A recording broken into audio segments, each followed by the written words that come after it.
Alors on sait tout ça et ça continue. Écoutez jusqu'au bout, c'est vraiment une dinguerie. Il est de plus en plus autoritaire et sec pendant les réunions, constate l'un de ses conseillers. Il est devenu dingue, commentent d'autres. Macron est dingue.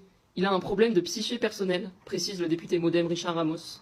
Un baron de droite décrit sa dérive pathologique, son déni, son isolement progressif, le corps retranché dans lequel il s'est reconstruit une réalité.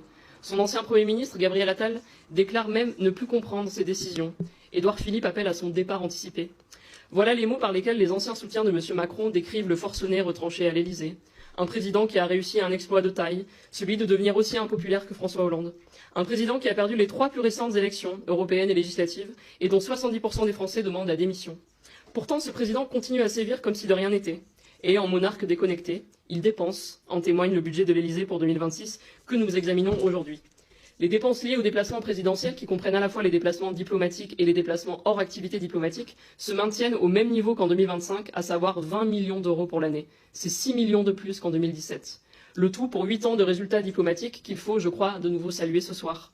Suspension de l'accord militaire entre la France et le Tchad à la demande de N'Djamena, exclusion de l'armée française au Burkina et au Mali, incapacité à protéger les casques bleus français de la finule attaquée par Israël au Liban, sans compter le récent voyage en grande pompe à l'Assemblée générale des Nations unies pour reconnaître enfin l'État de Palestine après 150 pays dans le monde et dans des termes coloniaux, tout en étant incapable de porter une voix de la France audible pour stopper les massacres en cours à Gaza, en Cisjordanie, en RDC, au Soudan, en Haïti ou encore en Ukraine. La croisière s'amuse, le président dépense, et pendant ce temps, nous apprenons aujourd'hui que dans la 7e puissance mondiale, 42 000 enfants en situation de handicap ont repris le chemin de l'école sans AESH. 42 000. Que l'ex-ministre du Logement, M. Kasbarian, se vante d'avoir battu le record d'expulsion en 2024, soit 24 556 familles jetées à la rue l'année dernière. Que M. Macron a surtransposé en catimini par ordonnance une directive qui allait pourtant dans le bon sens pour interdire les découverts bancaires au-delà de 200 € dès novembre 2026. Rappelons-le, un quart de nos compatriotes sont à découvert le 16 du mois. 15% sont à découvert chaque mois.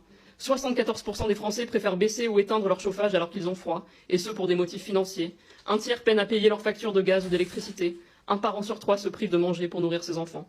Ces personnes sont à découvert non parce qu'elles ne savent pas gérer leur argent, encore moins parce qu'elles achètent des écrans plats avec l'allocation rentrée scolaire, mais parce qu'elles appartiennent à la classe moyenne inférieure ou qu'elles font partie des 11,8 millions de Français pauvres, dont 1,2 million qui le sont devenus depuis l'arrivée de M. Macron, pendant que les 500 fortunes des plus riches de France ont doublé depuis 2017. Ces ultra-riches qui possèdent 1228 milliards d'euros à eux seuls, soit l'équivalent de 45% du PIB de notre pays, contre 20% il y a 8 ans. Les prix augmentent, les salaires réels chutent, les injustices fiscales perdurent. Faire plonger les Français dans la précarité, leur rendre la vie impossible et épargner les grandes fortunes, tel est toujours malheureusement le projet de M. Macron. Ce président nous coûte bien trop cher, il est temps qu'il parte. Bon, on va pas se mentir, on est au courant de tout ce qu'elle dit. Mais là, le fait qu'elle le résume